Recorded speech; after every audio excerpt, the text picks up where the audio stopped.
Bonjour les amis, un nouveau numéro de Clermont Immobilier. Nous sommes le 27 février 2013. Il va se tenir d'ici quelques minutes la première conférence de presse du CIREMI, qui est le nouveau syndicat des agents mandataires en immobilier. Nous allons pour vous aller glaner quelques informations dans cette conférence. Je vous emmène.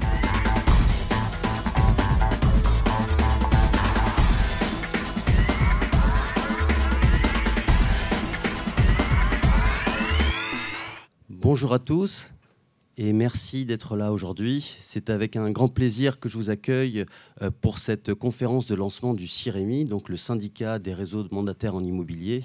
Pour nous, c'est une belle journée puisque c'est la reconnaissance de notre mode d'exercice de la profession de la transaction immobilière. Donc je remercie notamment tous les journalistes présents à cette journée, ainsi que les représentants des différents réseaux et les mandataires qui ont bien voulu accepter de venir aussi nombreux à cette conférence de presse.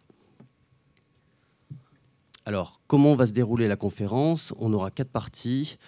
Très rapidement, les différents intervenants vont se présenter. On aura ensuite une présentation par notre président Jean Lavaupeau, à la fois de l'historique des agents mandataires, du CIREMI, de l'état des lieux actuel, et bien entendu, parce que c'est peut-être ça le plus important, de nos propositions pour l'avenir. On fera ensuite intervenir 4 mandataires de nos réseaux, parce que l'idée, encore une fois, c'est d'avoir un retour terrain, concret sur comment on exerce cette profession de mandataire en immobilier, en réseau. Et puis, bien entendu, l'idée, c'est d'avoir ensuite un échange avec la salle, un jeu de questions-réponses interactif. Donc, sur le tour de table, je vais passer la main à Jacques Daboudet. Voilà, je suis présenté. Donc, Jacques Daboudet, donc, président de Capifrance. Jacques Deprater, directeur adjoint d'Optimum. Donc Gabriel Pacheco, Safety, et donc je vais donner la main à Jean Lavaupeau, notre président, pour faire cette présentation. Ok, alors le CIREMI est un syndicat professionnel régulièrement enregistré à Paris, donc à la fin de l'année dernière. Ce syndicat, eh bien, on va voir quelle est sa vocation. La vocation, c'est de promouvoir les réseaux de mandataires et d'accompagner la professionnalisation des réseaux de mandataires. Et comme je le disais, 10 réseaux sont membres actuellement, qui comportent à peu près 6000 mandataires, 6000 mandataires qui sont au sein du CIREMI. Si on doit compter le nombre de mandataires, d'agents commerciaux mandataires, on va voir la terminologie après. Pourquoi est-ce qu'on appelle nos négociateurs des mandataires? Eh bien, si on doit c'est toujours difficile de donner un chiffre quand on fait des statistiques, mais c'est de l'ordre de 10 à 12 000 négociateurs mandataires qui sont dans les structures réseau de mandataires. Et on peut multiplier le chiffre probablement par 2 si on associe nos amis des agences vitrées, qu'on appelle, enfin vitrées. Alors oui, la terminologie, je suis désolé, je l'ai un petit peu, elle a un peu démarré comme ça parce que c'était à l'époque où j'étais confronté avec Jean-François Buet et on a un déjeuner très amical d'ailleurs où je disais les agences traditionnelles. Alors on me dit non, faut pas dire traditionnelle. Alors agence classique, non, pas agence classique. Alors avec vitrine, donc du coup c'est parti avec vitrée. Alors si vous nous entendez utiliser cette terminologie, faut le prendre comme tel, quoi, voilà, au premier degré. Très bien. Donc voici les réseaux qui sont adhérents donc du CIREMI. Il y en a 10 et on les a donc nommés. Alors, si vous voulez bien, je crois qu'on va devoir faire un petit travail de pédagogie parce qu'on entend et on lit beaucoup de choses sur notre profession qui est assez décriée par certains qui ne connaissent pas nécessairement le modèle économique et dans quel cadre on agit. Il faut bien savoir que nous sommes donc dans la profession réglementée par une vieille loi, une ancienne loi, qui s'appelle la loi Hoguet, qui date de 1970. Cette loi, nous sommes donc évidemment, tous les réseaux de mandataires sont dans le cadre strict de cette loi de police. Il faut bien sûr une aptitude professionnelle pour exercer, chose que nous avons. On ne va pas rentrer dans les détails de comment on l'acquiert. Et bien sûr, il faut une RC professionnelle, puisque, vous le savez peut-être, la caisse de garantie n'est plus obligatoire depuis le 1er janvier 2011, je crois. Voilà. Donc je fais ce rappel parce que je trouve que c'est important de bien comprendre qu'on n'a pas des prérogatives autres que celles de faire de l'immobilier, de la transaction immobilière. Un petit historique également de la profession. Il faut savoir que le législateur de 1970 a décidé de mettre un terme à des abus qu'il y avait eu et des exactions dans tous les sens à l'époque, avec des marchands de biens qui faisaient probablement de la transaction. Enfin, il y a eu pas mal de choses. Et donc, c'est le député maire de Nogent-le-Rotrou, c'est ça, M. Hoguet, qui a lancé sa loi en 1970 et son décret d'application de 1972. Le législateur avait prévu à l'époque... donc que l'agent immobilier aptitude professionnelle s'entoure éventuellement de collaborateurs, mais c'était vraiment anecdotique, on va dire, à l'époque, hein, puisqu'il travaillait monsieur, madame, éventuellement dans un petit cabinet. Et donc le législateur a prévu l'emploi de collaborateurs qu'on appelle, dans la terminologie exacte ou la Hoguet, qui s'appelle des négociateurs. Le législateur n'a pas prévu à cette époque-là le statut social, c'est-à-dire savoir si ça allait être un salarié ou un non-salarié. Ce n'était pas le problème. Il fallait absolument que, pour l'assainissement des professions commerciales, eh bien, on puisse avoir le volet 2 du casier judiciaire, chose qui est demandée systématiquement quand l'agent immobilier, titulaire de la carte professionnelle, donc en fait la demande à la préfecture. Donc, chose qui est faite systématiquement, pour ce qui nous concerne, pour tous les réseaux de mandataires du CIRMI. Alors, je vous la montre physiquement pour que vous voyez à peu près à quoi ça ressemble. Alors, j'en ai fait une photocopie, ça c'est la mienne, c'est celle de Mégagence. En l'occurrence, il y a 2 signatures, puisqu'il y a celle de directeur général. Nous sommes titulaires de la carte professionnelle, de l'aptitude professionnelle A2. Et voici une carte, ce qu'on appelle l'attestation article 9. C'est impropre, parce que c'est l'attestation article 9, 4 et 8 même maintenant de la loi Hoguet. Alors c'est pas très sexy comme nom.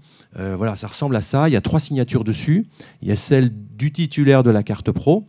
Il y a celle du titulaire de la carte professionnelle. Il y a celle du négociateur. Et puis celle du préfet, ou du moins son attaché principal, chef de bureau, qui est attaché à la réglementation professionnelle des agents immobiliers. Voilà, ça ressemble à ça. Et donc ça, c'est en l'état actuel. Bien, je pense que ce petit rappel était important pour bien comprendre.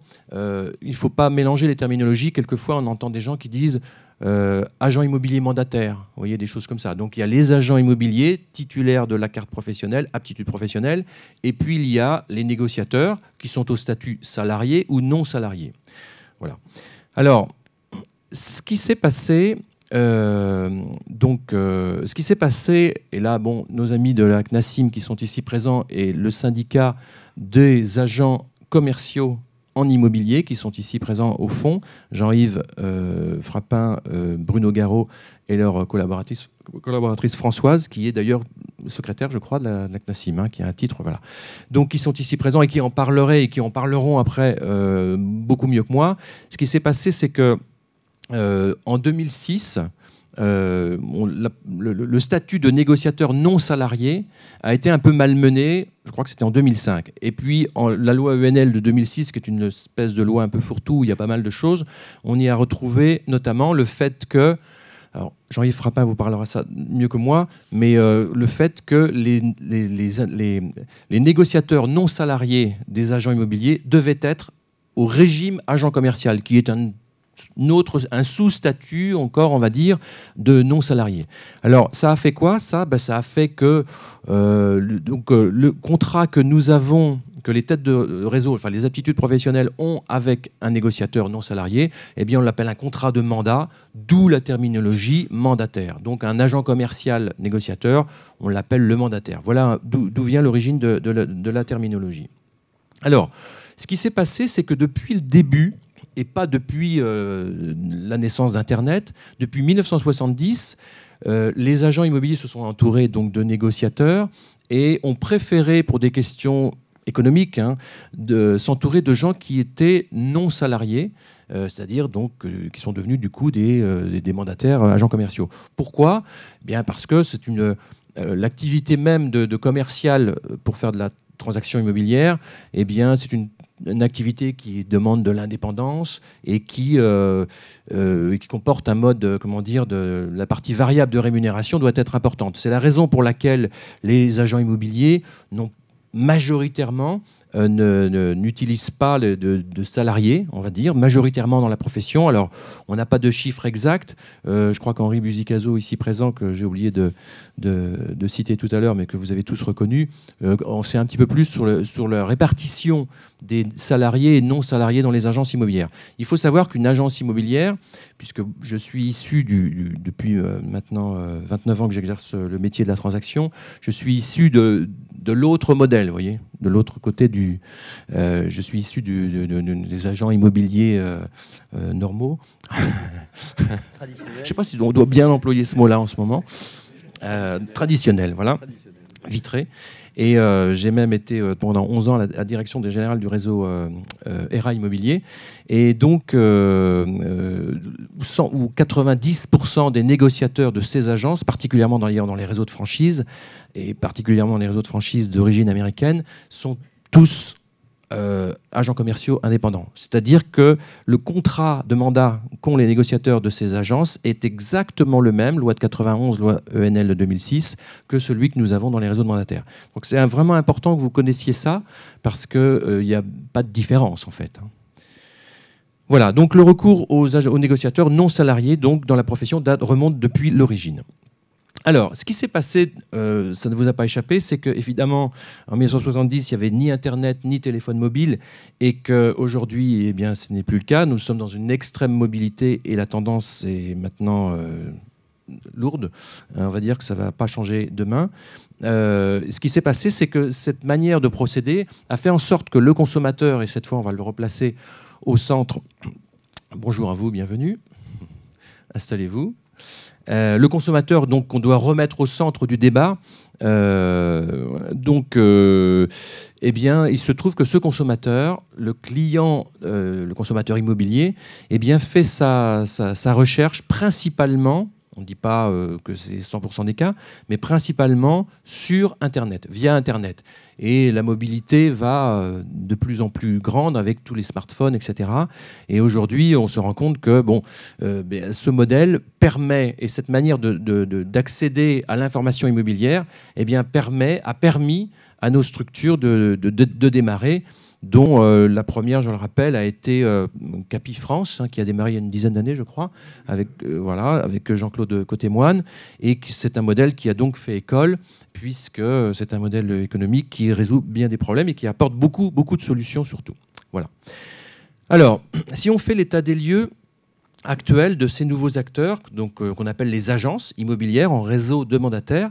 Donc on veut dire qu'elles travaillent bien sûr strictement dans le cadre de la loi Hoguet, on ne le répétera jamais assez, et qu'il y a et ça représente un poids social et économique non négligeable, puisque si on cumule le nombre de salariés qui travaillent dans les têtes de réseau, ceux qui ne savent pas disent n'importe quoi, mais ça fait quand même 500 salariés au total. Et je vous dis 10 000 mandataires qui travaillent au sein de ces structures. C'est quand même pas rien, et particulièrement dans une période comme aujourd'hui où l'économie a été meilleure. On a connu des jours meilleurs. L'état des lieux également, c'est le point de vue des agences et réseaux immobiliers traditionnels, et puis les arguments. Alors, qu'est-ce qui se passe aujourd'hui? Et la raison, entre autres, de notre syndicat, c'est que nous subissons régulièrement des attaques en règle de nos amis de la profession dite traditionnelle. Et la raison... Et les raisons invoquées, leur crainte, en fait, c'est bien de voir disparaître leur modèle économique qui est difficile à tenir, et particulièrement dans la période. Alors vous savez, comme à chaque fois, que lorsqu'il y a des conjonctures qui sont un peu difficiles, eh bien, il faut toujours trouver un bouc émissaire. On a connu à l'époque des combats contre le notariat, on en a connu de différentes sortes, et aujourd'hui, le combat et les attaques en règle arrivent principalement d'ailleurs des gens qui sont dans la profession depuis très longtemps et qui comprennent mal le fait du déploiement de nos structures. Alors, on a pour ça apporté quelques réponses qu'on va vous soumettre, qu'on va vous donner tout à l'heure. Parmi les attaques que l'on a, on a la formation qui ne serait pas suffisante. On va en parler. Je vais laisser à ce moment-là le micro à Henri, qui connaît bien l'aspect formation et qui est ici présent d'ailleurs dans le cadre de conseils pour le CIRMI sur l'aspect formation, puisque c'est le centre d'intérêt principal de notre syndicat. Dans les attaques qu'on subit, c'est de dire que ce sont des gens qui font une demi-activité, qui ont une autre activité. On s'aperçoit que c'est assez marginal, les gens qui ont une deuxième activité. Ça démarre souvent par une double activité et ça se termine donc par une activité à 100%, parce que les gens se rendent bien compte que dans nos modèles, ça leur permet de gagner beaucoup d'argent. Nous avons la possibilité aussi de commissionner et de surcommissionner, c'est-à-dire de leur faire gagner 2 fois à 3 fois plus que ce que peuvent leur donner les agences dites traditionnelles, vitrées, puisque nous sommes à peu près tous sur le même modèle qui démarre à 70% de rétrocession minimale et qui monte jusqu'à 98-99% avec des systèmes de paliers. Donc voilà ce qu'on entend. On entend également le fait que nous faisons du dumping sur les prix ou sur les honoraires, ce qui n'est pas avéré, hein, donc, puisque il y a suffisamment de reporting maintenant dans les têtes de réseau pour pouvoir le prouver. Si vous voulez quelques chiffres, quand je suis sorti moi de chez ERA, on était autour de 4,3% de moyenne d'honoraires France, et je pense qu'aujourd'hui on est autour de 4,2, 4,5, 4, voilà. Donc on est toujours à peu près, qu'on soit dans une structure ou dans une autre, autour du même montant d'honoraires. Donc il n'y a pas de débat là-dessus. Par contre, nous sommes probablement mieux équipés aujourd'hui et dans la conjoncture qu'on subit pour pouvoir, si le consommateur et si c'est ça son besoin, pour pouvoir baisser les honoraires si jamais si ça s'avère être obligatoire. Nous sommes d'ailleurs en discussion également, on est interrogé aussi par les pouvoirs publics et on donne notre point de vue là-dessus, hein, puisque vous savez que dans les choses qu'ils souhaitent faire, c'est fluidifier les transactions, rendre les transactions plus fluides, et le montant des honoraires, que je ne souhaite pas personnellement revenir à un barème figé d'avant 1987 qui était donné par le BOSP, le bulletin officiel du service des prix, où les agents immobiliers avaient un barème unique. Ça serait vraiment une régression. Hein, j'ai quelques idées là-dessus, mais qui n'engagent que moi. Je vous en parlerai en aparté, puisque c'est pas encore on ne va pas en parler aujourd'hui. Mais si les honoraires devaient être revus, je ne souhaiterais pas, et le CIRMI ne souhaiterait pas que nous revenions à un barème figé donné par le gouvernement. Alors, ce qu'il y a de très intéressant, et là cette fois on va replacer le débat au niveau des consommateurs, voilà. Et je vais peut-être laisser le micro dans un premier temps à Gabriel, parce que c'est lui qui a mené l'affaire du sondage que nous avons mené chez BVA. Et je tiens à préciser ici que nos amis de la CNACIM c'est un sondage absolument d'une grande neutralité, pour lequel tous nos clients, vendeurs et acheteurs de tous nos réseaux ont participé et qui ont été interrogés anonymement pour connaître le taux de satisfaction. Alors si tu veux en parler, Gabriel. Juste avant, oui, je voulais remercier les gens de la CNACIM parce qu'ils nous ont bien sûr aidés financièrement pour ce sondage, parce que ça coûte de l'argent. Donc merci à eux. Oui, merci Jean. Effectivement, comme l'a dit Jean à juste titre, on est souvent attaqué effectivement par les agences traditionnelles qui ont tendance à dire que on serait entre guillemets des agents immobiliers au rabais avec un niveau de satisfaction des consommateurs qui serait relativement faible. Bon. Persuadé du contraire, on a souhaité interroger un organisme effectivement neutre, de qualité et reconnu comme tel, à savoir l'Institut BVA. Et effectivement, on a fait effectuer un sondage par BVA auprès d'un échantillon représentatif de clients des réseaux adhérents du CIRMI. Et les résultats sont totalement édifiant, puisque 95%, je dis bien 95% des clients des réseaux adhérents du CIRMI sont satisfaits des prestations qui sont données par les mandataires indépendants avec qui ils ont travaillé. Et 93% de ces clients seraient prêts d'ailleurs à recommander les enseignes du CIRMI auprès de leurs amis, de leurs proches, etc. Donc c'est des résultats qui sont totalement exceptionnels et qui prouvent là encore tout le travail, mais on va en reparler tout à l'heure, de formation, de suivi et de niveau qualitatif des mandataires de nos réseaux. Okay. Alors, je voudrais cette fois donc vous parler de la formation des négociateurs, puisque ça fait partie aussi clairement des attaques qu'on subit, de nous dire que nos négociateurs sont peu mal formés. Alors, je ne sais pas si Henri, tu veux te prêter à cet exercice, de venir ici nous en parler un petit peu de la formation en général, les taux de participation dans la profession, et puis deuxièmement, dans nos réseaux de mandataires, où nous, on peut affirmer aujourd'hui, en tout cas c'est le cahier des charges du CIRMI, que 100% de nos négociateurs mandataires, 100% ont suivi au moins la formation initiale et ont un parcours de suivi qui dure plusieurs mois, dépendant des structures. Merci Jean. Je veux rassurer ceux qui me connaissent sur le risque de schizophrénie, que je ne cours pas. Moi, je viens comme Jean et comme d'autres dans cette salle très clairement de l'univers traditionnel. Moi, je n'ai pas peur du mot, je le trouve très, très clair, on va dire vitré, pourquoi pas, de l'immobilier, notamment de la négociation. J'en suis pas peu fier, même si je sais tout ce qui ne va pas bien dans ce secteur-là, mais enfin c'est une partie du secteur immobilier estimable. Ça c'est une chose. Simplement, j'ai la foi du converti. J'ai constaté ces dernières années qu'un nouveau modèle d'exercice apparaissait. Pas si nouveau que ça, mais je confesse ne l'avoir pas réalisé à la première heure, pas en 2002, pas en 2005, bon, mais très clairement il y a 2, 3 ans, 4 ans.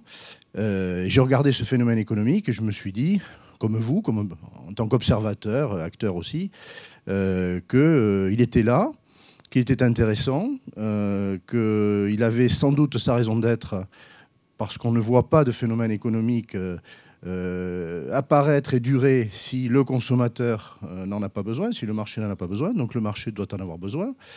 Et je m'y suis intéressé. Et j'ai écrit à la première heure, au risque de ne pas me faire que des amis dans mon camp d'origine, du côté des Vitrés, que je pousserai la logique jusqu'à son terme. Je préside une école et j'ai toujours été très engagé dans la formation. Eh bien, si tant est que dans cette partie-là de la profession, il y ait un chantier en matière de formation, j'ai dit que je m'y collerai, voilà, et que je contribuerai à faire émerger une offre de formation spécifique en relation avec les ambitions que Jean, pour le CIRMI, a décrites. J'ai dit que j'étais prêt à répondre à la demande. C'est mon métier, c'est mon rôle de responsable d'école. Je ne suis pas le seul, il y a quelques écoles professionnelles estimable dans l'immobilier. Depuis quelques années, il s'en est créé quelques autres. Il y a une offre. S'il faut aujourd'hui la spécifier pour les négociateurs, et notamment les négociateurs agents commerciaux mandataires, je suis partant. Voilà. Alors, en plus de ça, il faut prendre la mesure que moi, j'ai vraiment le sentiment que le développement, le déploiement des réseaux de mandataires, notamment ceux qui sont adhérents aujourd'hui de ce nouveau syndicat, j'ai l'impression qu'ils font l'effet d'une psychanalyse, mais que le phénomène du besoin en formation, il est ancien. J'en disais tout à l'heure, et je vais vous donner en effet le chiffre, que les agents commerciaux de l'immobilier, les négociateurs agents commerciaux, ce n'était pas un phénomène nouveau. Non, il n'est pas nouveau. Mettons de côté la loi de 2006, mettons de côté les innovations réglementaires, ça fait 50 ans que la profession vitrée a recours à des agents commerciaux de l'immobilier à côté de négociateurs salariés. Le chiffre, il est quand même édifiant. 70% des agents immobiliers traditionnels recourent au statut d'agent commercial de l'immobilier. 70%. Alors ça ne veut pas dire, ne ramenez pas ça au nombre de négociateurs, ça ne veut pas dire que 70% des négociateurs sont des agents commerciaux, mais on ne doit pas être très loin, on a en tout cas une très forte proportion, et en termes de structure, 70% y ont recours. Le chiffre n'est pas de 2013, il est actuel, mais c'était pareil il y a 10 ans, c'était pareil il y a 15 ans. Donc c'est un statut de toute façon extrêmement prisé, mais derrière ce recours aux agents commerciaux, et même derrière le recours à des négociateurs salariés, il y a un problème, sont-ils formés ? Bon. Il ne s'agit pas de montrer du doigt les réseaux, il s'agit de montrer du doigt à ce compte-là toute la profession. Est-ce que la profession s'est attelée à la formation des collaborateurs, négociateurs, salariés ou pas ? La réponse est non. Alors je vais vous donner un chiffre. il existe une représentation paritaire de la branche professionnelle qui s'appelle la Commission Emploi Formation de l'Immobilier. J'ai contribué à la créer il y a 20 ans. Qu'est-ce qu'elle fait, cette branche professionnelle paritaire? Eh bien, elle regarde ce qui se passe en matière de formation dans le secteur, elle sélectionne des formations et elle négocie avec les collecteurs de fonds formation pour le financement. Bon. Eh bien, il y a un chiffre qui est terrible. Quand vous rapportez le nombre d'heures de formation achetées par les quelques 35 000 structures de l'immobilier en France, agents immobiliers et administrateurs de biens, hein, je ne distingue pas, vous arrivez à un nombre d'heures de formation par an et par structure inférieur à la demi-journée. Bon. Alors, d'abord, moi, ça me réjouit parce que j'ai l'impression que j'ai un fonds de commerce avec quelques camarades, mais ça veut dire que les besoins sont considérables et qu'ils sont portés par les réseaux de mandataires et par la profession en général. Et il faut être très clair, que ce soit la FNAIM ou que ce soit l'UNIS, la CNAB à l'époque, que ce soit le SNPI, les syndicats font beaucoup d'efforts pour que les collaborateurs soient formés. Simplement, ces efforts aujourd'hui n'ont pas porté tous les fruits nécessaires. Et les présidents des syndicats que je viens de citer ne vous diraient pas l'inverse. Mais beaucoup d'efforts ont été faits. Alors aujourd'hui, passer la vitesse supérieure en demandant aux législateurs qu'il soit fait obligation d'une formation à l'entrée et d'une formation continue pour les négociateurs, incontestablement, c'est une phase nécessaire. Puisque l'aspect conventionnel n'a pas suffi, hein, je vous donne des chiffres, il faut sans doute passer la vitesse supérieure. Voilà.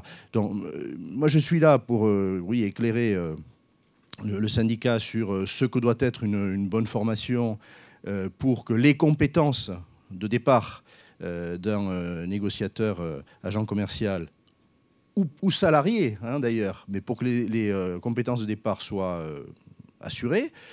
Je suis là pour bâtir aussi des offres de formation continue parce que la formation à l'entrée ne suffira pas, hein, c'est une évidence. Et d'ailleurs, Jacques Daboudet, par exemple, pour Capifrance, pourra parler, comme ses confrères, hein, mais de ce qui est fait pour le suivi en matière de formation. Les entreprises font.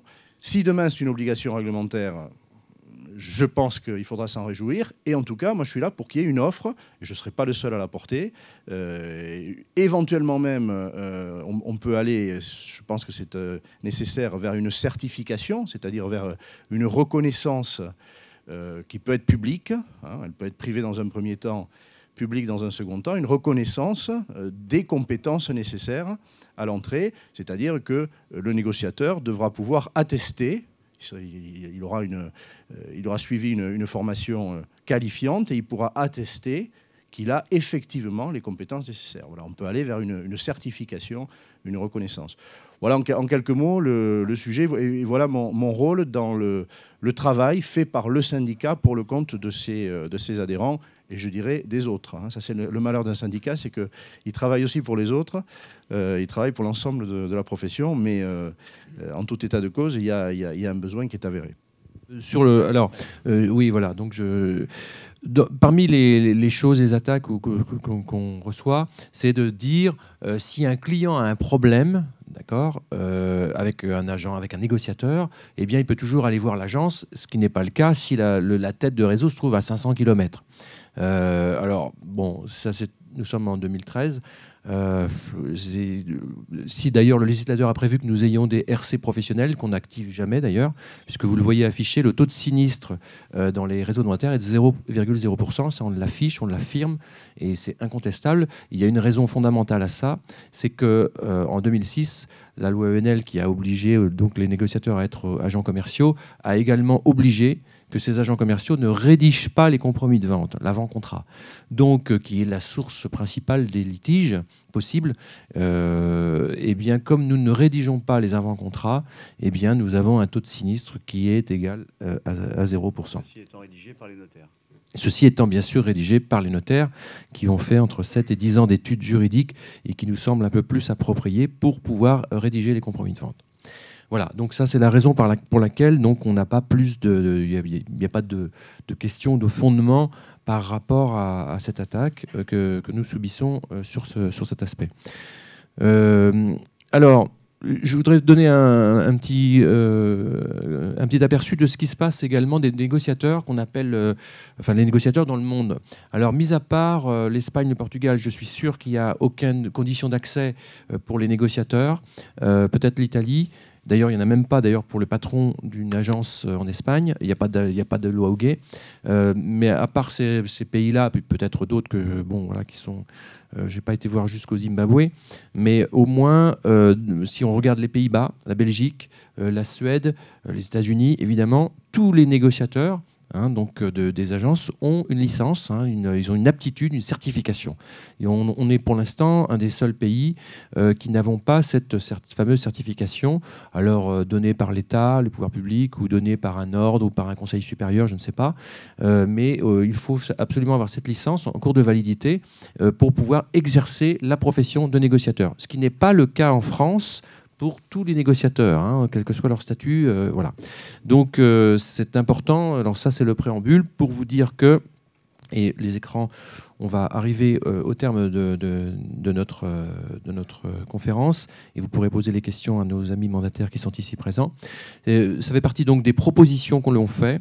C'est d'avoir un socle commun de formation obligatoire, chose que nous avons déjà au sein de nos structures, et on veut qu'au final, cette aptitude pour pouvoir exercer le métier de négociateur soit sanctionnée par avec un niveau minimum qui peut être sur un QCM qu'on a identifié. Pour l'instant, on a 300 et quelques questions d'identifier sur des aspects juridiques, mais aussi de bâtiments, d'environnement, savoir ce que c'est qu'une copropriété, la loi de 65, etc. Donc, de connaître tout ça et d'avoir un minimum de bonnes réponses pour pouvoir exercer le métier de négociateur. Voilà nos propositions. Alors, la deuxième qui suit avec, c'est effectivement une certification avec ce système de notation et la création d'un groupe de travail sous l'égide des pouvoirs publics, donc c'est déjà en cours, de manière à apporter cette future certification que l'on appelle de nos voeux. D'accord ? Voilà. Donc, la troisième chose que nous aimerions, nous sommes encore une fois en 2013 et l'accès à Internet étant ce qu'il est, nous aimerions qu'au-delà d'une simple carte comme ça, difficilement personne ne la connaît, mis à part les agents immobiliers, nous aimerions qu'il y ait un fichier central national des négociateurs. Et ça, c'est une idée que nous avons honteusement repris de la CNACIM, qui a eu l'idée déjà il y a un bon nombre d'années et qui nous en parle à chaque fois. C'est d'avoir un fichier central des négociateurs identifié sur Internet gratuitement par le grand public. Donc ça permettrait de dire, le négociateur Jean-Pierre Durand qui travaille à Dunkerque, il est identifié comme ayant reçu, suivi une formation minimum et sanctionné par le diplôme, donc il a une licence. Où travaille-t-il ? Il peut très bien travailler dans un réseau ou dans une agence vitrée classique ou dans un de nos réseaux de mandataires. Une fois qu'il a sa licence, peu importe là où il va travailler. Mais au moins, il serait certifié et identifié par le public. Voilà. Donc ça, c'est le troisième effet. Donc, juste avant de passer le témoignage au mandataire, je vous demanderai s'il y a des questions, mais la proposition forte que nous faisons aujourd'hui, 27 février 2013, c'est de dire, nous souhaitons donc une formation obligatoire sanctionnée par un diplôme, une certification, et ce fichier national qui permettra donc par le grand public d'identifier les professionnels qui viennent les voir au quotidien, leur prendre des mandats, faire des avenants et faire tout le travail qu'il y a à faire avec les particuliers. Voilà. Si Jacques, tu veux ajouter, oui. Je voudrais ajouter autre chose. Oui.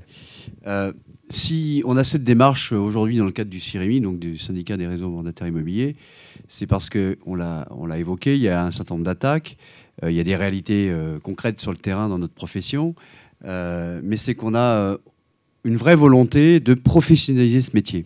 On l'a dit, à l'étranger, il y a des cartes professionnelles obligatoires. C'est quand même ahurissant de découvrir en 2013 qu'en France, pour exercer le métier de négociateur immobilier, il n'y a aucune contrainte. Beaucoup de métiers qui sont proches des nôtres, d'ailleurs, aujourd'hui, ont fait le chemin. Je prends l'exemple de l'assurance il y a une dizaine d'années, où pour exercer, il faut au minimum 250 heures. On pourrait prendre l'exemple tout récent des courtiers en immobilier qui, aujourd'hui, ont l'obligation également d'avoir un niveau 1, niveau 2, niveau 3, enfin, etc. Sur le crédit, bien sûr, hein, parce qu'on parle de courtage en crédit. La certification des diagnostiqueurs, qui elle aussi est en phase d'être renforcée, enfin, etc. Donc notre volonté à nous, modestement, hein, patron de réseau mandataire, c'est d'apporter notre pierre à l'édifice en réglementant un peu mieux cette profession. Pourquoi ? Force est de constater qu'aujourd'hui en France, 40% des transactions immobilières sont encore traitées de particulier à particulier. Force est de constater également que l'image que nous portons auprès du grand public n'est pas forcément des meilleures, même si elle s'améliore, eh bien, il faut se demander pourquoi on a une mauvaise image. Parce que je pense qu'on a effectivement sur le terrain, dans tous les réseaux, peut-être dans les nôtres peut-être un peu moins, des gens qui n'ont pas une qualification professionnelle à même de satisfaire les clients. Et on en revient toujours à cette problématique, c'est le consommateur. Il faut qu'aujourd'hui, notre profession apporte un vrai service aux consommateurs, digne de ce nom, de manière non seulement à être respecté, à avoir une image qui soit confortable, mais également justifier les honoraires que nous percevons. Voilà. Donc tout le débat que nous avons aujourd'hui dans ce syndicat, c'est de dire qu'il nous faut, à notre niveau déjà, il faut toujours commencer par soi-même quand on veut changer les choses, montrer l'exemple en matière de formation professionnelle, raison pour laquelle tous les membres du CIREMI s'engagent, d'accord, dans une démarche de professionnalisation. Et au-delà de ça, c'est-à-dire que s'engage à ce que les conseillers qui sont sur le terrain pour compte de ces réseaux n'exercent ce métier qu'après avoir suivi un minimum de formation obligatoire et s'engagent contractuellement à suivre une formation professionnelle tout au long de leur parcours. Voilà. On a fixé des règles, on ne les a pas citées, mais on a quand même défini au sein du CIREMI qu'il fallait un minimum de 70 heures de formation. Voilà. C'est pas rien, c'est pas non plus... des réseaux comme le nôtre en font beaucoup plus. Mais en même temps, je pense qu'en ayant déjà 70 heures de formation, on aura, je dirais, beaucoup avancé au regard des 3 heures dont parlait Henri. Et ça, pas que pour les réseaux mandataires, évidemment, parce que nous le pratiquons déjà. Tous les membres le pratiquent déjà. On est même au-delà de ces 70 heures, puisqu'on est plutôt aux alentours des 150, alors chez Capi, 168 heures d'heures de formation, parce que ça s'impose et ça me paraît une évidence. Voilà. Donc c'est ce que je voulais ajouter par rapport à la démarche qui a été présentée à l'instant. Alors, on va pouvoir passer aux questions de nos 4 mandataires qui ont bien voulu se prêter à l'exercice. Alors, il s'agit de Franck Bernard du réseau Capi, c'est ça ? Oui, c'est ça, voilà, tout à fait. Voilà, Capi France qui est ici. D'Emmanuel Pascal de Safety, Jean-Marc Fressing de Mégagence et Marc-Antoine Fieschi de IAD qui est ici présent également. Voilà, ouais, rapidement. Donc, moi, j'étais ERA, qui est, à mon avis, une enseigne qui est pas mal du tout, mais que j'ai quitté parce que, pour des raisons différentes, j'ai voulu rejoindre Jean. Et moi, j'ai surtout un message à passer, parce que toutes ces petites attaques des espaces dits type vitré, des agences dites type vitré, pour moi, ça me fait surtout penser à une chose, c'est je pense que ces gens-là essayent de défendre, tant qu'ils peuvent, hein, leur gagne-pain, leur petit bout de gras. Alors que nous, mandataires, comme on dit, on a su évoluer avec notre temps, avec l'ère d'Internet. Les gens n'ont plus besoin de se déplacer. Une agence vitrée, finalement, à part prendre du mandat peut-être, n'a plus grand intérêt.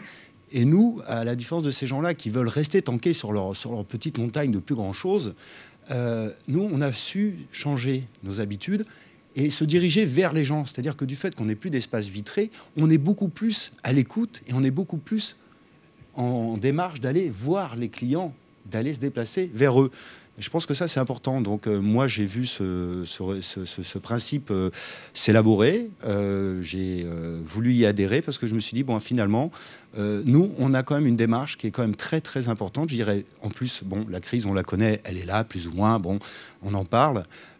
Nous, on a su répondre à une demande. La demande, aujourd'hui, c'est pas... Les gens n'ont plus besoin d'aller dans une agence. Ils ont Internet.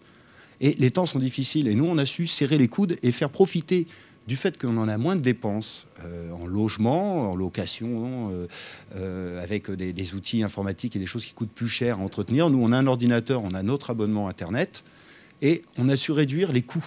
Et donc, on en fait profiter nos clients acquéreurs et nos clients vendeurs. Et je pense que nous, on a quelque chose d'important, c'est notre démarche, elle est plus vers la satisfaction des gens qui nous font vivre. Voilà. Plutôt que de dire « Ah, il faut qu'on garde nos 6% parce qu'on a besoin de payer nos charges. » Mais c'est des charges, c'est pour se faire plaisir. Finalement, ça n'apporte pas de service aux clients. Et nous, on a su apporter le maximum de services. Le service et le professionnalisme est toujours là. Seulement, les honoraires, ils sont moins importants et la diffusion sur Internet est souvent meilleure puisqu'on en a les moyens. Voilà. Donc c'est surtout ce que je pense, c'est ça, c'est que nous, on a su écouter les différences, enfin, je dirais, l'évolution des mœurs et de la société, quoi. Voilà. Jean nous disait tout à l'heure, mais le niveau des honoraires est quasiment le même. Nous, après ce qu'on entend souvent... attention, hein, là on parle d'honoraires après négociation. D'accord. D'accord. Alors justement, on entend dire parfois que ce niveau d'honoraire qui est toujours jugé trop cher par ceux qui ont recours, ça c'est sûr, mais est justifié notamment parce qu'il y a beaucoup de publicité, parce qu'il y a les charges, parce qu'il y a la vitrine à payer.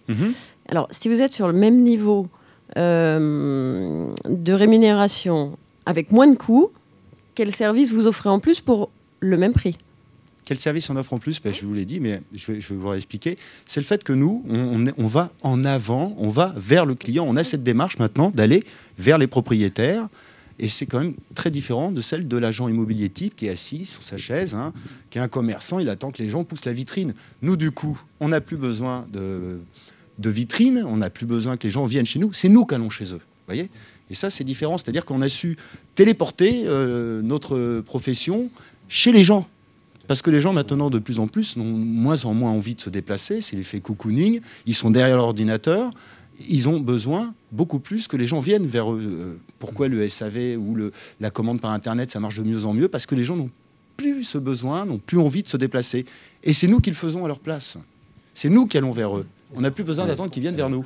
Ce qu'on constate, évidemment, il n'y a pas de chiffres là-dessus, mais quand même, sur le terrain, ce qu'on constate, c'est que en moyenne, je dis bien en moyenne, chaque réseau a sa politique, mais on est quand même, alors qu'un réseau traditionnel est en moyenne autour de 5-6%, chez les mandataires, on est environ à 4%. Donc d'une certaine manière, on rétrocède aux consommateurs effectivement ce qu'on arrive à gagner par une structure de coût qui est plus faible, par le fait de ne pas avoir de vitrine, le fait de ne pas avoir effectivement d'agence à payer, etc., etc. C'est la première chose. Et le deuxième avantage, ça c'est un élément essentiel, c'est la proximité. Le mandataire travaille en home office depuis chez lui et l'idée c'est qu'il soit connu et reconnu dans son quartier. Donc c'est quelqu'un qui va travailler à proximité de chez lui, à 2 pâtés de maison chez lui, sur 2000 boîtes aux lettres. Et ça, c'est un élément essentiel aujourd'hui pour le consommateur qui à la fois a besoin de l'Internet, va utiliser l'Internet, et en même temps, on recherche la proximité dans une société qui est de plus en plus virtuelle. Et ça, le mandataire l'apporte. J'ai autre chose à ajouter. Qu'est-ce que recherche un particulier quand il cherche un bien à acheter ou à vendre? Que ça se fasse vite et bien, et qu'on trouve le bon bien. La force des réseaux mandataires, dans le modèle à comparer au réseau traditionnel, c'est sa puissance de diffusion. Aujourd'hui, pour vendre un bien immobilier, il n'y a pas 50 solutions. Soit j'utilise effectivement l'affichage en vitrine, soit j'utilise des moyens modernes. Les moyens modernes, c'est l'Internet. Et donc la force de nos réseaux, aujourd'hui, c'est notre capacité à pouvoir diffuser très largement, et donc d'amener un nombre de clients potentiels à des vendeurs de biens, ou un nombre de biens potentiels à des acheteurs de biens extrêmement important, hein, à la différence d'une agence de proximité. Voilà. Et ça, c'est une vraie valeur ajoutée. Oui, moi, c'est un petit peu différent. Donc, je viens du froid, je viens de Besançon, donc vous m'excuserez pour la voix. Moi, je ne suis pas du tout de l'immobilier. Enfin, maintenant, si, ça va faire quasiment 2 ans, mais je suis du médical. Donc, j'étais délégué pharmaceutique, délégué hospitalier, visiteur médical, directeur régional pour un grand laboratoire allemand. Pourquoi l'immobilier? Ça a démarré en 2005-2006 quand j'ai voulu acheter ma maison et que j'avais des critères bien précis et les agents immobiliers que j'ai pu recevoir m'ont présenté tout ce que je ne voulais pas. Donc déjà à ce moment-là, je me suis dit, bon, c'est bizarre, j'ai des critères bien précis, on ne me montre pas ce que j'ai envie d'avoir. Bon, puis c'est passé, effectivement, j'ai fait 20 ans dans le médical, j'avais une usure et j'ai rencontré Safety. j'ai trouvé un parallèle avec le médical. Alors, vous allez trouver ça peut-être étrange, mais j'ai trouvé ce parallèle entre le patient et le client, acquéreur, vendeur, mais aussi le conseiller indépendant. Ce que je veux dire par là, c'est qu'on parle de formation. Dans le médical, effectivement, il y a des accréditations, il y a des protocoles. Je me retrouve complètement là-dedans. La formation, c'est indispensable. Et quel que soit le réseau, donc chez Safety, effectivement, on a ce programme de formation au siège, formation régulière, que ce soit par téléphone et physique. Et puis aujourd'hui, il y a les développeurs au niveau national qui proposent un accompagnement auprès des conseillers. Donc ça, c'est vrai que c'est important. Moi, quand j'ai démarré, il n'y avait pas encore ces développeurs. Donc j'avais ces formations de base, mais je n'avais pas cet accompagnement local. Aujourd'hui, il existe chez Safety, je pense qu'il existe aussi dans d'autres réseaux. Ce qui était important quand on était à l'hôpital avec un chirurgien, quand le patient allait sortir en ville, on essayait de préparer sa sortie au mieux. C'était dans le matériel médical, donc on essayait de trouver le matériel le plus adapté pour le patient. Donc on allait avec le chirurgien dans la chambre du patient et on discutait avec lui, on réfléchissait avec lui à sa sortie en ville. On allait organiser sa sortie avec les kinés, avec les infirmières, avec les vendeurs de matériel médical. Et j'ai retrouvé ça au niveau de l'immobilier. C'est-à-dire qu'aujourd'hui, un vendeur, il a besoin d'être assuré. Il a besoin qu'on lui présente un acquéreur qui a les moyens d'acheter sa maison. Et il a besoin, effectivement, de savoir qu'il a des services à sa disposition, que le bien va être présenté, tu le disais tout à l'heure, de façon très très large. L'acquéreur, quand il cherche sa maison, là aussi, il a besoin d'être suivi, il a besoin d'être assuré, il a besoin de voir le bien, comme j'ai pu l'être à une époque, pour le bien qu'il recherche, pas lui présenter n'importe quoi. Il y a un travail en amont qui est vraiment très très important. Donc voilà, j'ai trouvé que ce parallèle entre le médical et l'immobilier, par ce côté effectivement cocooning, il le disait tout à l'heure, du patient, enfin là plutôt du client, acquéreur ou vendeur, il est suivi jusqu'au bout, on l'aide, on ne l'abandonne pas, on ne le lâche pas dans la nature. Ce côté sérieux qu'on a chez Safety, mais qui existe aussi ailleurs, était important. Je suis chez Capifrance depuis maintenant 2 ans et demi. Je ne viens pas du tout de l'immobilier puisque j'étais chez Unilever, donc un grand groupe qui n'a absolument rien à voir avec l'immobilier. Et j'ai décidé de faire l'immobilier. Alors, je reviens sur un point qui me semble très important. On parlait tout à l'heure de formation. Moi, j'y connaissais rien en immobilier. On est bien d'accord. Et pour autant, à l'entrée, dès mon arrivée chez Capifrance, j'ai été pris en main, j'ai été formé pendant de longues journées. On m'a expliqué comment fonctionne l'immobilier et ça ne s'arrête pas là. Bien évidemment, c'est-à-dire qu'après, il y a ce qu'on appelle un perfectionnement de plusieurs jours encore une fois pour rentrer plus en profondeur sur l'immobilier. Et il y a énormément de modules de formation qui traitent un peu sur tous les domaines de l'immobilier, y compris les photos, enfin tout ce qui peut être qualitatif et apporter énormément de valeur ajoutée. Donc ça, je tiens à le préciser parce que je crois que c'est très important. Et quand j'entends les agences tradis qui disent les agents mandataires ne connaissent rien, c'est faux. En tout cas, je parle bien sûr, je pense que c'est pour tout le monde pareil, mais pour Capifrance en particulier. Ça, c'est le premier point. Le deuxième point, je reviens justement sur les avantages que peuvent apporter nos réseaux par rapport aux agences. On parlait, Jacques, justement, de la couverture énorme que l'on a sur Internet. Ça ne s'arrête pas à la France, puisqu'effectivement, on couvre aussi l'étranger. Et c'est important. J'ai énormément d'acquéreurs qui m'appellent, qui m'envoient des mails de l'étranger. Alors nous, on est sur Paris, évidemment, c'est très important pour nous. Mais on a non seulement une vitrine énorme, essentielle sur la France, extrêmement développée, mais en plus également à l'étranger. Donc ça, c'est un deuxième point. Parfait, important. parfait. Non, c'est juste parce que, voilà, dans le timing, allez-y. Il a une particularité, c'est c'est son métier, mais il a une autre passion. Oui, j'ai appris que vous aviez une passion. Oui, j'écris. Voilà, il est écrivain. Voilà, c'est gentil, merci. Voilà. Voilà, donc je viens de sortir un livre. Exactement. Voilà. Voilà. Bon, c'était les 2 points qui étaient importants. Je pense que je vais passer C'est la main. Parfait. C'est parfait. Bonjour. Effectivement, je travaille chez IAD France moi, depuis 4 ans et demi. Il y a beaucoup de choses qui ont été expliquées sur lesquelles je ne vais pas vraiment revenir parce qu'on a tous un parcours un peu particulier. Moi, à l'origine, je ne viens pas de l'immobilier. Je travaillais dans la défiscalisation. Mais ce qu'a pu nous apporter chez IAD, le projet qui était celui-là, c'était surtout de mettre à notre disposition des outils modernes et un accès à des partages de connaissances que des agences traditionnelles, de manière isolée, ne pouvaient pas forcément mettre à notre disposition. Indépendamment de cela, pour rebondir sur ce que vous disiez tout à l'heure, moi je ferais peut-être un parallèle entre les services que nous proposons, c'est plutôt du sur-mesure. Dans la mesure où nous ne pouvons pas avoir toute une batterie de mandats importants, à la différence des agences qui peuvent avoir un catalogue assez étoffé parce qu'ils en rentrent beaucoup. En tant qu'indépendant, on se doit de cibler beaucoup plus nos produits et de pouvoir apporter finalement une qualité, une proximité de service que toutes les agences de quartier ne sont pas en mesure de définir et de proposer.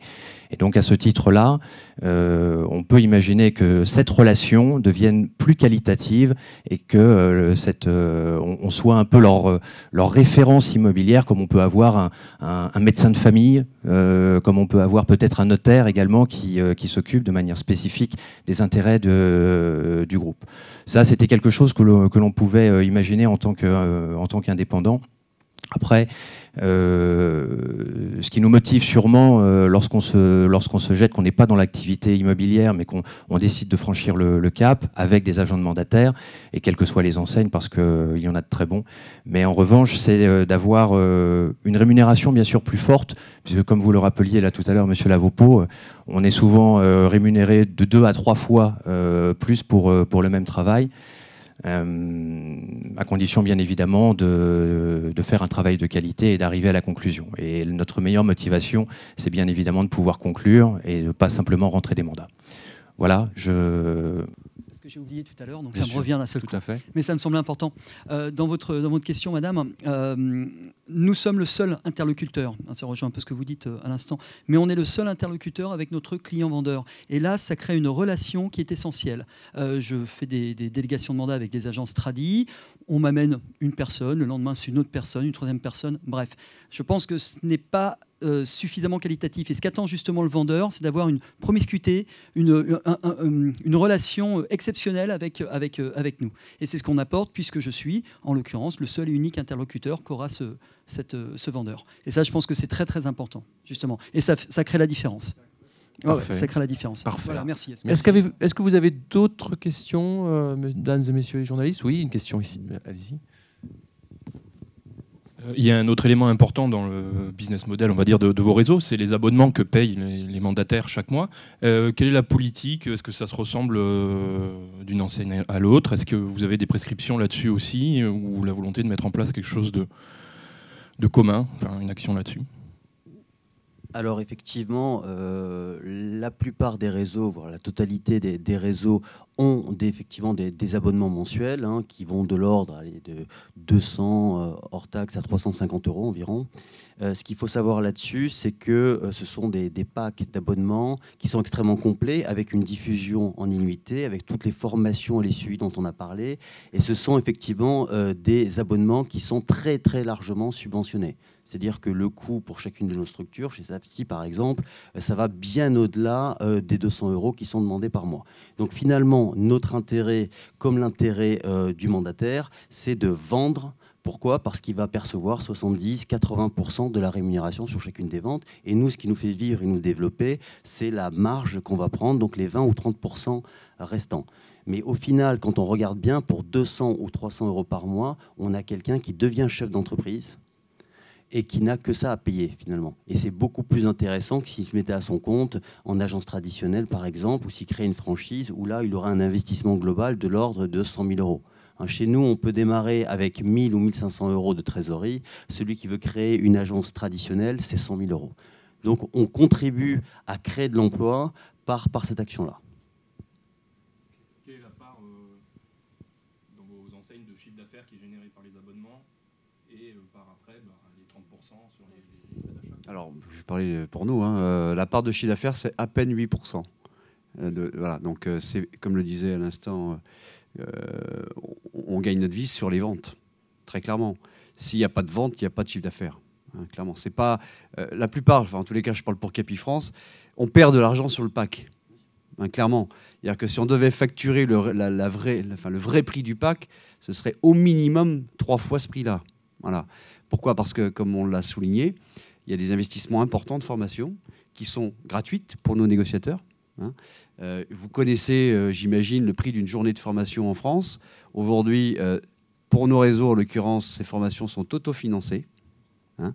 Il y a pas, on ne fait pas appel aujourd'hui, pour l'instant, parce que ça ne pourra peut-être pas durer quand même, aux organismes GFIS, FIFPL, etc.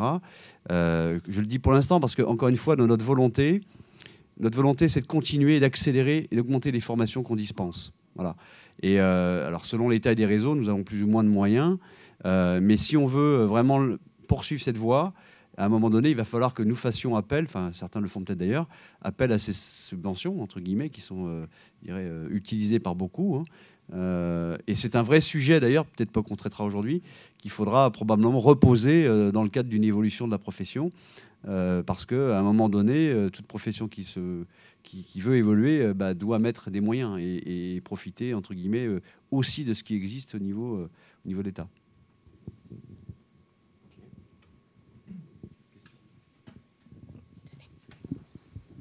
En cas de litige, comment font les gens pour se retourner contre l'agent mandataire ou contre le réseau? Parce que je crois que ce n'est pas lui qui signe l'acte authentique. Oui, alors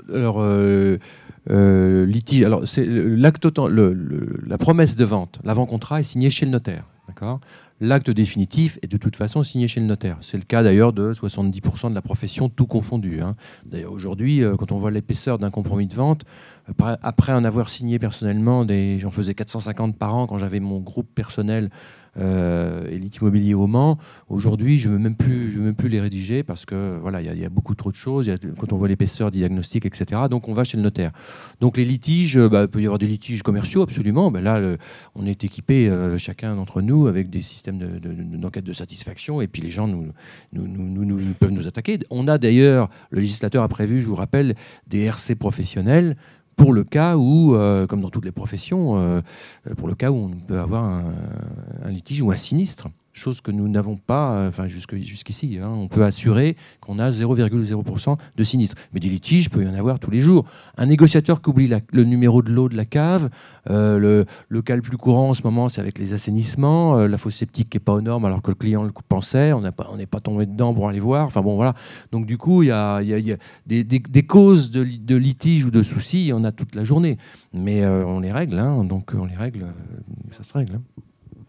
Précisément à votre question, le client il a accès au négociateur, on l'a dit, il y a une forte proximité premièrement, et puis il a accès à l'agence, qu'elle soit à 50 ou 100 ou 200 ou 800 km.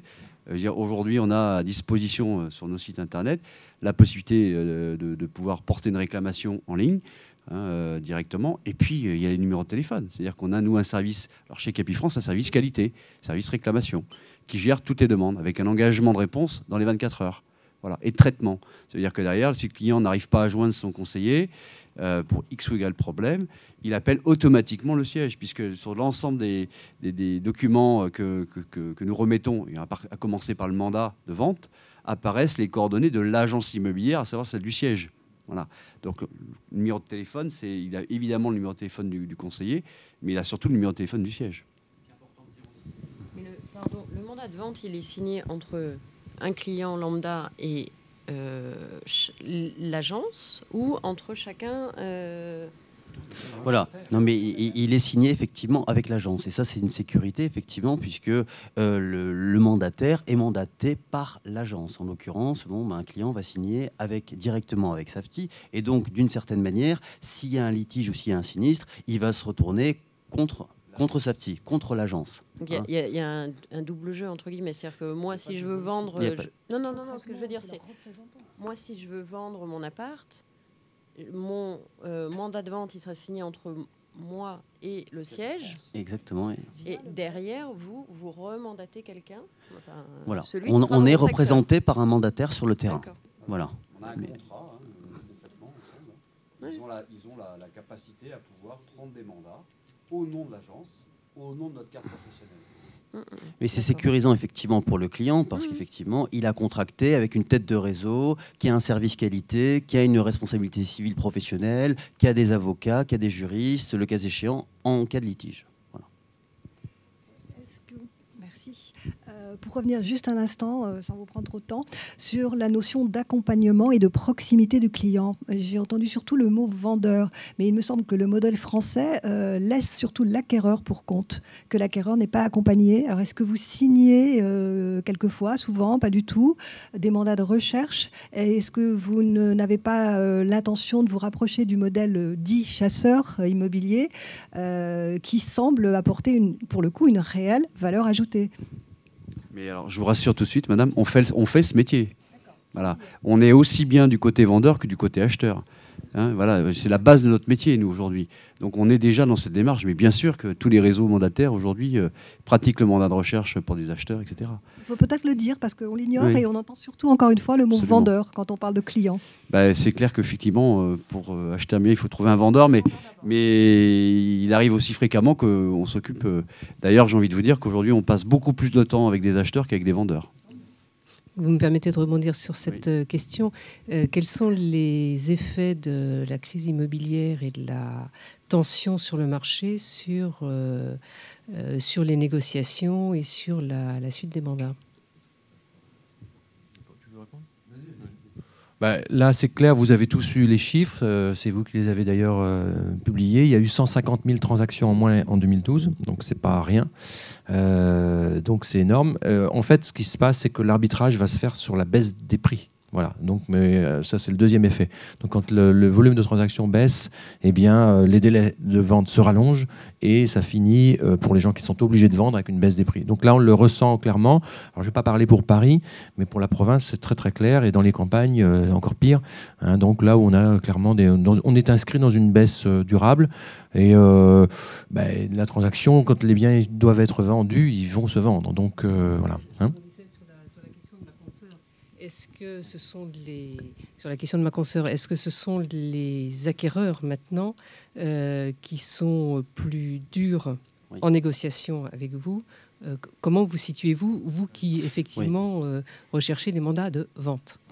Mais effectivement, c'est exactement ça, ça reboucle sur la question précédente, c'est-à-dire qu'on est plus aujourd'hui, on est passé d'un marché de vendeurs à un marché d'acquéreurs. Aujourd'hui, c'est plutôt l'acquéreur qui a le pouvoir, sauf sur certains micro-marchés, comme le marché parisien ou quelques micro-marchés, mais dans l'ensemble, c'est l'acquéreur qui a le pouvoir, et donc effectivement, on passe beaucoup de temps à découvrir les acquéreurs, à les accompagner, à les rassurer aussi, effectivement, pour pouvoir aller au bout de la vente. D'où l'intérêt aussi d'avoir une diffusion extrêmement large sur des centaines de sites internet pour faire venir un maximum d'acquéreurs potentiels. Voilà.